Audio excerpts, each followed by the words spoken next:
America can wash its hands of Afghanistan, but its neighbors cannot, and they should not, because this is a regional security threat. It puts all the neighboring countries in a dire situation, especially India. So what is India doing to ensure that all is not lost, that the gains of the past 2 decades are not reversed? India is engaging with all stakeholders. After 2 visits to Qatar last month, India's External Affairs Minister Jaishankar has now gone to Iran and Russia.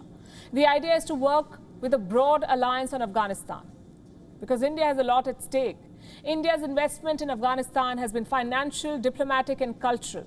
The rise of the Taliban does not augur well for India. It puts India's projects and people at risk. It upends regional dynamics, giving Pakistan and China an upper hand in Afghanistan. And it casts a shadow of terror on Kashmir. So with this reality in mind, New Delhi is trying to secure its interests. Today, Foreign Minister S. Jaishankar left for Russia via Iran. Why these 2 countries? We'll begin with Iran. The resurgence of the Taliban is bad news for Iran. It poses threats to Iran's political, economic, security and strategic interests. Geography is critical here. Iran and Afghanistan share a 1,000-kilometer-long border. The Taliban's rise means an influx of refugees to Iran. 3 million Afghan refugees already live in Iran, and there's every indication that Tehran is not ready to accommodate more.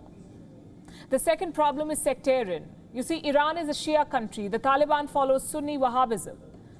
A Taliban-dominated Afghanistan could become a launch pad for anti-Iran and anti-Shia activities. 20% of Afghanistan's population is Shia. This includes the Hazaras, who were massacred in large numbers the last time the Taliban was in power. So for Iran, which considers itself the guardian of Shia Muslims, countering the Taliban is a moral obligation. And the third reason has to do with business. Iran is Afghanistan's largest trading partner. Bilateral trade exceeded $2 billion in 2018. A stable Afghanistan is essential to maintaining this economic influence. So Iran is as worried about the Taliban's rise as India is. You could say it all boils down to securing one's own interests. But the fact is that on the issue of Afghanistan, the views of Iran and India converge. On your screen are images of Indian Foreign Minister S. Jaishankar meeting the Iranian Minister Javad Zarif. Jaishankar also met with the new Iranian President Sayyid Ibrahim Raisi. The focus of both the meetings was the Taliban's growing influence. But the question is, how exactly can Iran help India? Well, we can think of 2 ways. First, through intelligence and information sharing. In 2018, India and Iran agreed to share intelligence and fight instability and terrorism in the region. We say now is the time to walk the talk. The Iranian establishment wields considerable influence over some sections of the Taliban. It is said to have permeated the Taliban's military brass. It can help India through information sharing to safeguard the interests of both sides. Iran can also help India in talking with the Taliban. It's already in contact with the Taliban's political leadership sitting in Qatar. And just 5 months back, in January this year, senior leaders of the Taliban traveled to Tehran to share their views on the US-brokered peace negotiation. So Iran can help India when it comes to facilitating the terms of discussion.